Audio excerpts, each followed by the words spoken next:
great temples are there, what great sculptures are there, what a beautiful scenery. It's very unfortunate that such people are projected in public life, giving distorted history, and we don't want to glorify any area or any person. Sir, I don't know if you know this or not, but Arundhati Roy is related to my good friend Pranay Roy. But sir, getting back to the topic. This is not about any particular person, but the knowledge they distort. Unpardonable. Sir, what knowledge? They don't have any knowledge. They are not supposed to be taken as any specialists or anything like that. You are the specialist. No, Let us. When I say knowledge, the wrong knowledge that is being spread. It is a fake narrative. It is a deliberate lie trying to create some sort of a false narrative to tell people that look, Kashmir was never Hindu, and there are no facts to that. We are going to prove today with facts why that is a PFA pulled from thin air.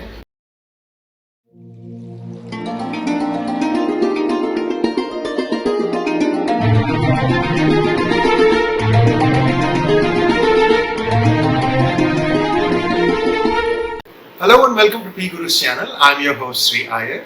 Viewers, I am with a Vibhuti resplendent exponent of Bharatanatyam, professor in archaeology, Padma Bhushan awardee. I can go on. The one and only Dr. Nagaswamy. Nagaswamy, namaskaram.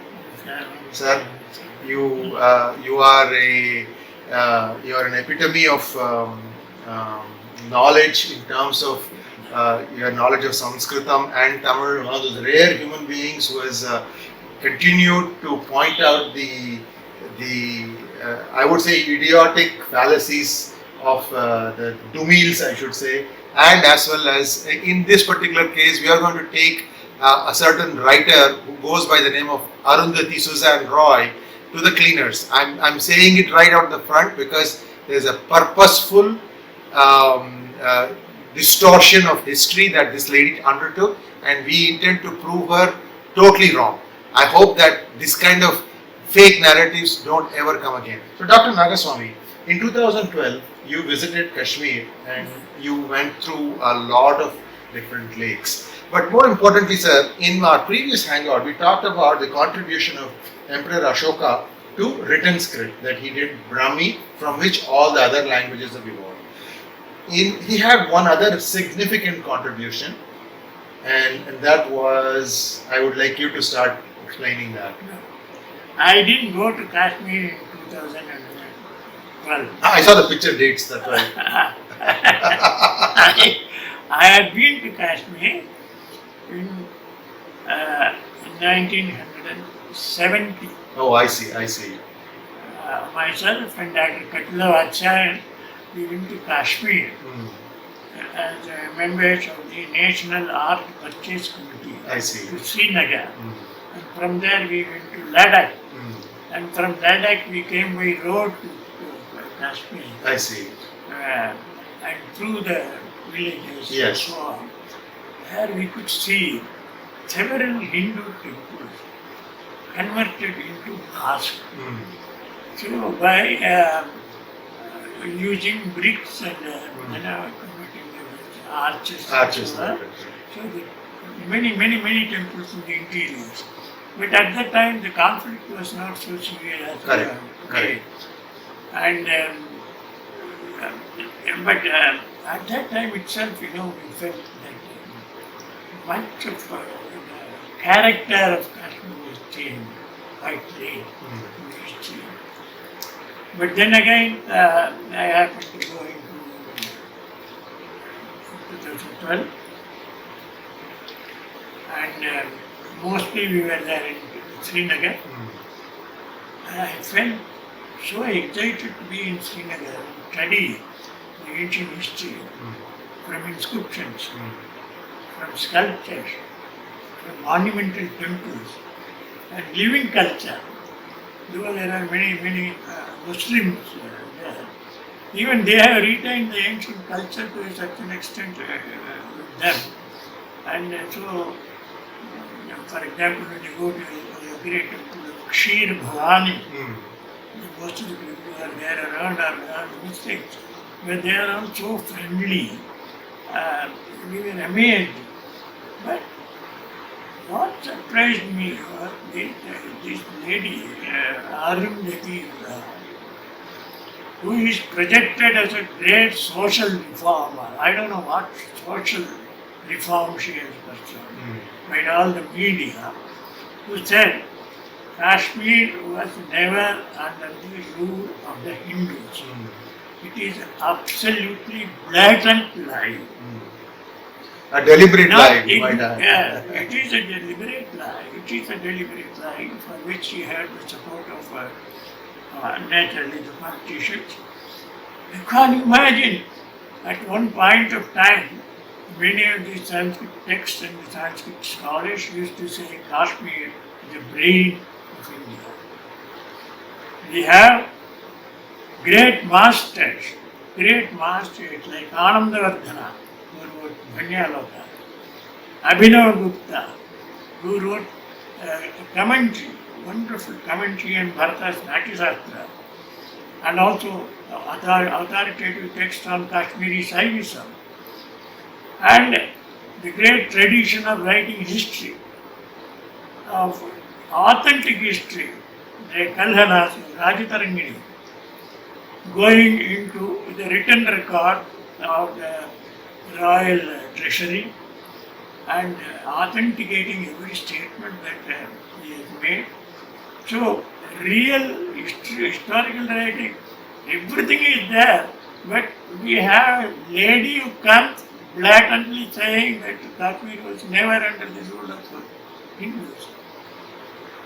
That monumental temples are there. Please go and have a look at it. And they are not under anybody's control except the government of India.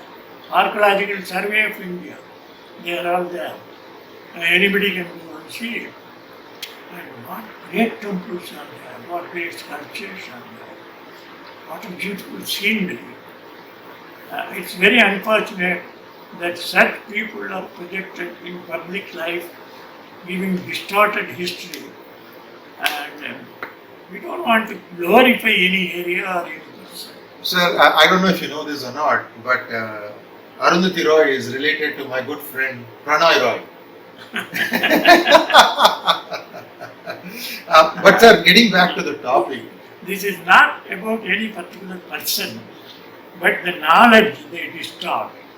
Unpardonable. Sir, what knowledge? They don't have any knowledge. They are not supposed to be taken as any specialists or anything like that. You are the specialist. So No, let us. When I say knowledge, the wrong knowledge that is being spread.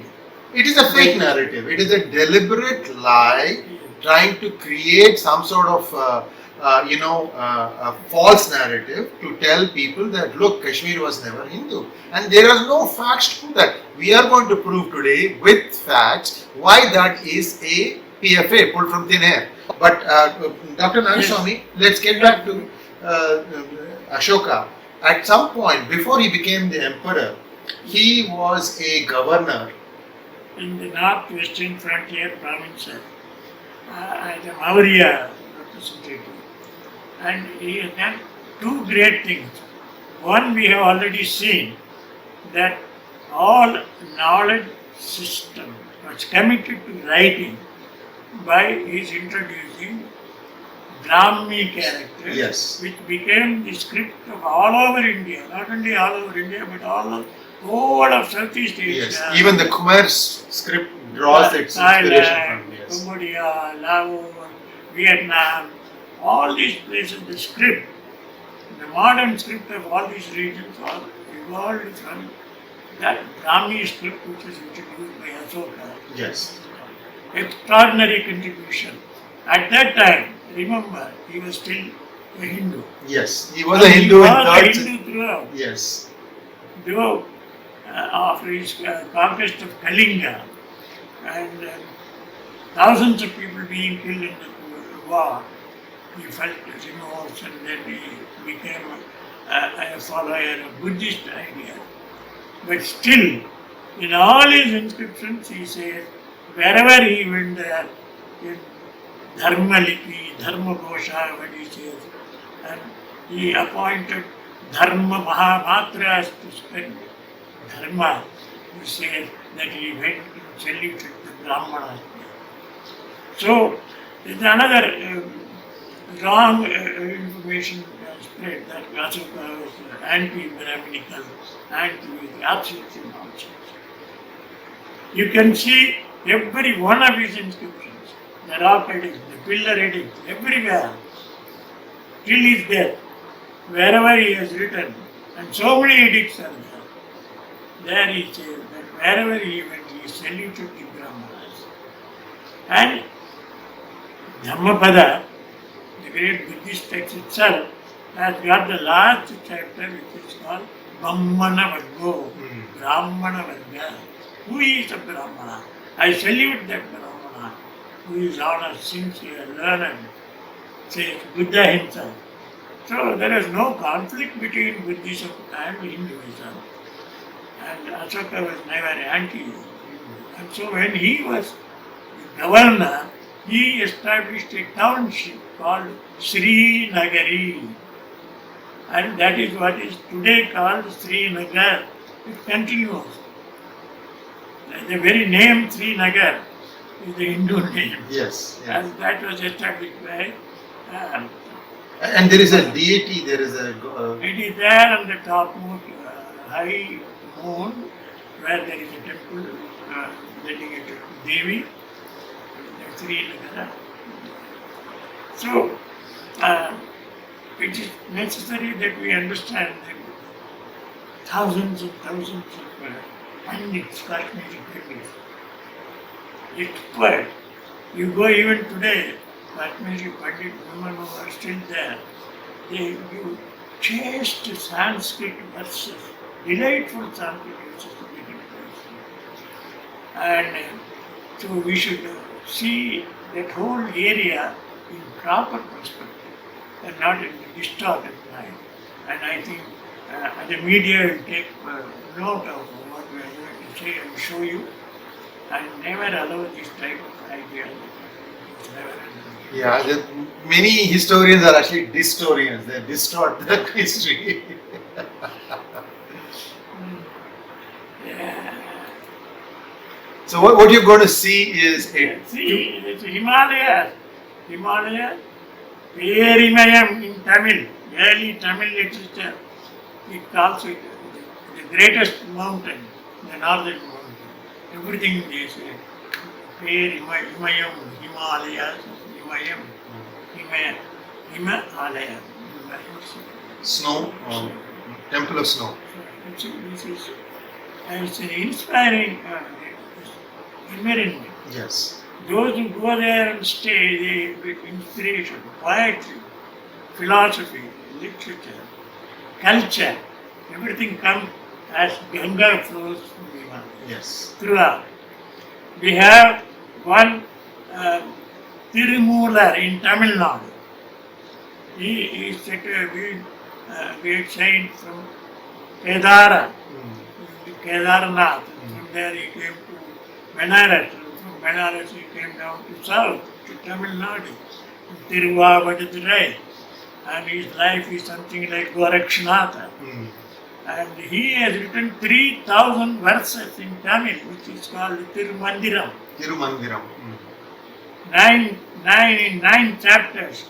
Agamas, mantra, tantra, yantra, all these incorporated in delightful Tamil. And quite early, say 5th century, 6th century, common era. So, it is a place of inspiration. And you see, let us see how it goes. Yes. And see the river, snow, peak, complete. Look at that. Yes. Incredible beauty. According to all Puranas, Ganga came from heaven Yes. down in 1,000 streams. Sahasra. So in our temples, when you do perform Abhisheka to the deities, to Lord Shiva now, you see Sahasradhara, representing Ganga. Daily, in all the temples, wherever you do Abhisheka. And for all sacred Abhisheka, we bring Ganges water. Gangayir Punidamaya Kaveri. Kaveri is one of the best rivers in southern part of India, which is in Tamil Nadu. It is as pure as Ganga in Nadu. That's what is there. Nadandai Vali Kaveri. Silappadigaram has got a beautiful description of Kaveri, but it says it is like Ganga. And in all our Thevaram songs, hymn, Appar, Sumandar, Sundara, almost in every Padigam they sing Ganga, the beauty of Ganga. And so, here is a challenge to all the Dumins led by some of these illustrious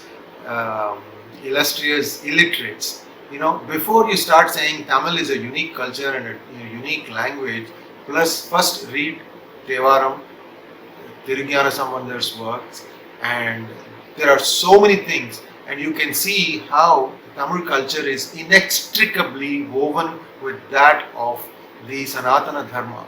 There is no difference, everything is the same. So please, please rid us of this.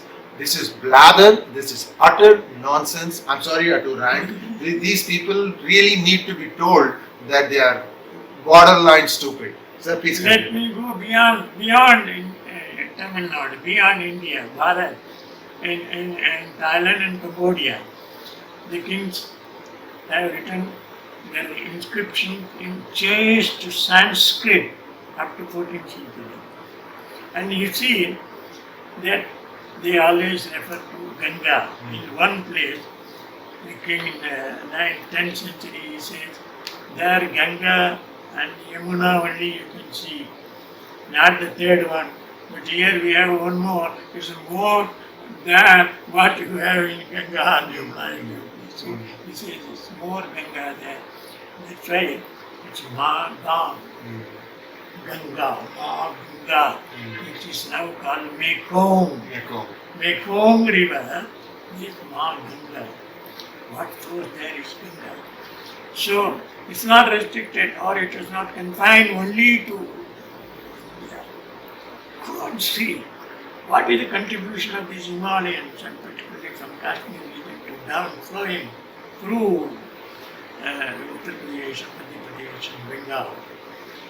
So this is the contribution of the river, contribution of the great hill, and in Tamil literature, every poem describes the greatness of Himalaya.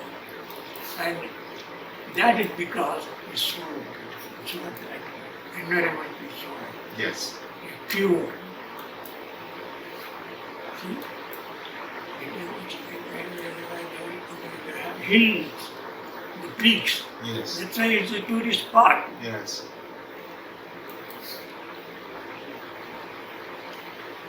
Beauty. So, viewers, we are now going to look at a list of temples that Dr. Nagaswamy had the opportunity to visit, and many of these are still being well preserved. These are under the control of the Archaeological Society of India. There are many that are also in disuse. Those need to be resurrected and replenished and renovated. Here is a small inkling of what Dr. Nagaswamy saw. So a tradition of writing history continuously in the reign of one king after another was started around the 12th century in Kashmir. The most famous work of this type is Rajatarangini, written by Kalhana, written in 1150. Most of Kashmir history is reconstructed through these texts. Read it, and it's as if there is no king. Yeah, this is for you. So Arundhati Roy, if in case you do get hold of this video, I'm sure it's going to go viral. You can read this Rajatarangini. Of course, first you'll have to learn Sanskritam, which it gives us, political events, battles, constructions, irrigation, economics, religious, travels, and other aspects of history of Kashmir. Such historical accounts are unique to Kashmir. Subsequently, there are many such accounts, many such, not only Rajatarangani, there are other works also. The first king about whom we have information is Ashoka Maurya, who established Sri Nagari as a capital. Ashoka was then a Hindu in the 3rd century before the Common Era. Now, the original name of Sri Nagara was Sri Nagari. Nagari, I don't know, township established by Ashoka. It is now called Pandaritam, Purana Adhisthana, a suburb of modern Srinagar. When it was re-established as a capital, that is modern Srinagar, by Pravarasena in 6th century, the old capital Sri Nagari came to be called Purana Adhisthana. It's a new town, and that is an old town. And the newly established one by Pravarasena was called Pravarasena Pura. People continued to call it Sri Nagari, which came down through the centuries. Both these parts got integrated with gradual expansion, and Pandretan is now a part of modern Srinagar. That the present Srinagar was the same old Sri Nagari established 2250 years ago, where old vestiges are still found. The Chinese pilgrim Huan Xuan visited Kashmir in the 7th century, stayed there for 2 years and studied Shastra. He said there were 100 Buddhist viharas. This is the later history when Buddhism became very popular. Yeah. This was a center of Buddhism as well. 1,000 brethren, Buddhist brethren, were there, and 4 of Ashoka's stupas containing Buddha's relics are situated there. Now, it's not only Ashoka Maurya, but there are a number of dynasties which ruled successively. We have a list. The archaeological survey has brought out a very useful guidebook to Kashmir temples and so on. And you get all these details from there. From Kalanath Rajatarangani and so on. Mauryas ruled in the 3rd century before Common Era. Kushanas were both Buddhist and Hindus. They ruled between 1st century to 2nd century. Then Karkotakas, another dynasty, very famous dynasty, 650 to 780. Utpalas were another dynasty, 855 to 940, for about 100 years. Then we have Yashaskaras, 950 to 1000. That is Parvataguptas. Parvatagupta, sorry. Yashaskaras Was only 2 years. Yeah. Sultans, they came in 14th to 16th century. That was the turning point in the history of Kashmir, when many other things were destroyed. Mughal, 16th to 17th century. Akbar visited some of these temples there, and he made gifts of cows and gifts to the Brahmanas. It's written there on the government record. And then, of course, colonial period, 18th, 20th century, and independent India from 1948. Now, there are many, many important temples in Kashmir that need to be seen. We have Avantipura. Avantipura. Avantiswara. Sorry, Avantipura. The Avantiswara temple, Avantaswamy Vishnu temple. This we will be seeing some of them. Then you have Fatehgarh, Shiva temple. Ladoo. Ladoo temple. There are 2 temples there. And then Manasbal. Manakbal. Manasbal. Lake and Shiva temple. Shiva temple there. And then you have Martan temple. And then Naranna, Jeshta Jeshta and Bhutesa temple group. Bhutesa temple, Narasthana Narasthana Shiva temple. temple. All these temples are there. In Bhutan, Payar, Pratihaspura. Then in Srinagar we have the Sri Shankaracharya temple. Yeah, that is more important than Vishnu temple. So this Now, these are Shankaracharya the temple. very famous temples. You see, according to one tradition, Shankaracharya is said to have gone to Yes. Sri Nagara, Kashmir, and then he achieved moksha. It's one account. And even now it is called Shankaracharya Hill. Yes. And Cunningham, in the 19th century, he dug out around the Shankaracharya temple. And he found a lot of Hindu images. I see. And these are all now preserved in the Sri Nagara Museum. Beautiful, beautiful one. And some of them they come from Avantapur. Now I have a question, sir. Yeah. The Shankaracharya's timeline, right? Is it 2,500 years ago or is it 1,000 years ago or something like that? It's a bit problematic. We have an interesting inscription in Cambodia where there was one Acharya who is said to have learned Bhagavan Shankara. Yenadhitani shastrani Bhagavat Sankarahvaya Nissesha Suri Murdhali Mala Lidangri Pankaja. It's an inscription from Cambodia. The Bhagavat Sankara there was taken by some historians at that point of time as a reference to Shankaracharya of India. There was one great scholar, French scholar, Professor Side. He wrote about that. I had the good fortune of meeting him when he was very old. He is no more. Of course, I told him I have a doubt that there is another Acharya from whom also that is learned. It's called Bhagavan Rudro Rudra Ivaparaha. So, Bhagavat is a common term that has been used in the Cambodian inscription that need not necessarily refer to Shankaracharya of India.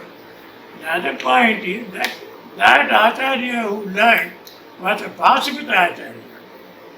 And he gives a list of subjects he learned under Bhagavan Shankara, where Purana, Bharata, Asesha, Saiva, Vyakaranadishu, Shastreshu, Tat Karakaiva Swayam, he learned it from Shankara.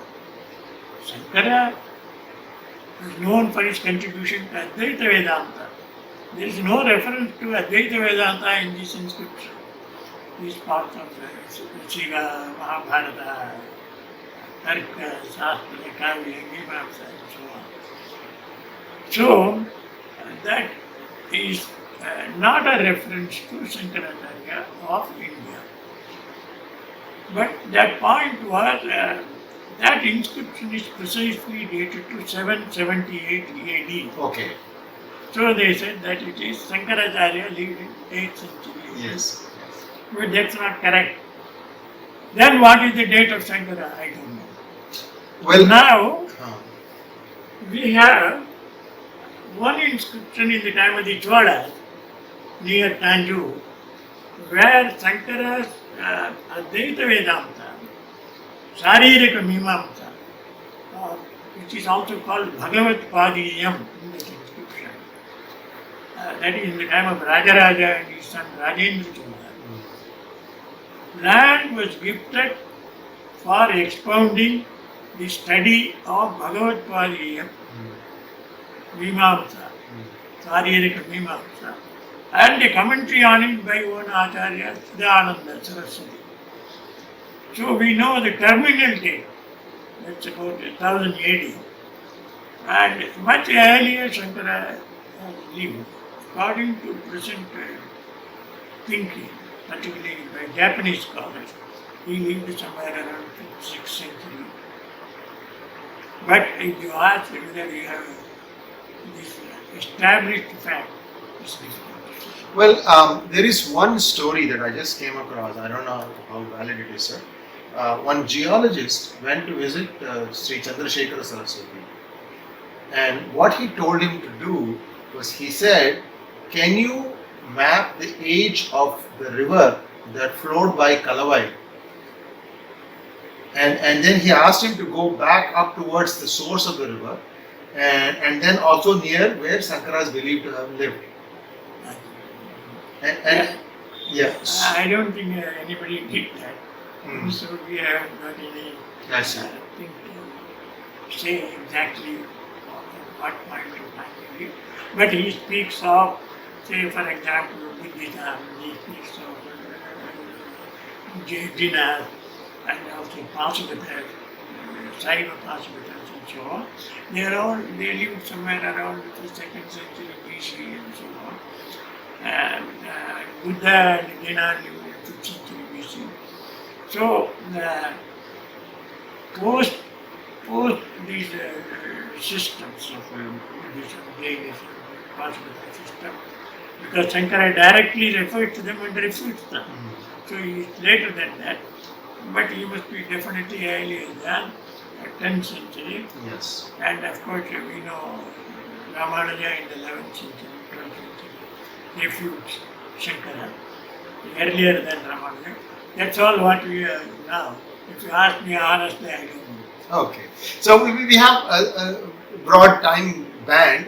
It's going to happen in But between. from very early time onward, this Kashmiri temple is called Shankaracharya. And he is said to have gone there. I visited as Well, he established 4 mathas. yeah. These are all in our what you call traditional account, Yes. which are around the 14th century or so. I see. Not really. So it is difficult to say that because these were established in 14th century, and he lived somewhere much before that. So somebody was actually taking his directive and Nearly 1,000 years. guidelines. So, okay. It's not very important. What is important is that he was an extraordinary intelligent personality. Shankara, analysis of knowledge system, and ultimate aim is to Vijnanam Brahma, and that man should try to get emancipation while living in this earth, not in some other earth which we don't know, nobody has seen it. Would you like to quote the verse for this? Would you like to quote the Sanskritam verse for this? I would love to have people. He starts his Bhashya. In Bhashya itself he says, Yushmad Asmat Pratyaya Gocharayo, you and I, this is different, that is different, it's not different. It's a long but the simple Jivan Jeevitam Maranat Sreha. Life is much more important to live than to die. Observing so many other, that's not very important. Jeevitam is very important. And then knowledge, jnana. By removing all the blemishes in your mind, you make your knowledge very pure, simple, which makes you look at everything as Sarva Samatva. Sarva Samatva. That's what. And of course, Bhagavad Gita, he speaks about 2, Pravritti Marga and Nivritti Marga. Pravritti Marga is the worldly life. Nivritti Marga is turning away from the worldly life, understand what is your own knowledge system. So, But he has so many ways. The simplest is Govindam. of course, yeah. I was going to allude to that, but Govindam. Bhajamudhamati, yes, yes. So he speaks of Govinda. Govinda is a state. It's not a personal God, beyond personal God. So that's what he is. Even so there he is associated with the Kashmir. He is associated with the Shankaracharya temple, and there was a very big temple there which has fallen into, it's completely demolished, and the sculptures are recovered by Cunningham, and they are alive. Now, see some of the important, interesting information about Sri Nagara. It was the ancient Sri Nagara established by Ashoka. And then, according to an account, Sri Nagara had 96 lakhs of houses. Of course, it's exaggerated. Yes. But quite a lot of houses were there. It was very populous and prosperous then. Ashoka's Son, Jalauka.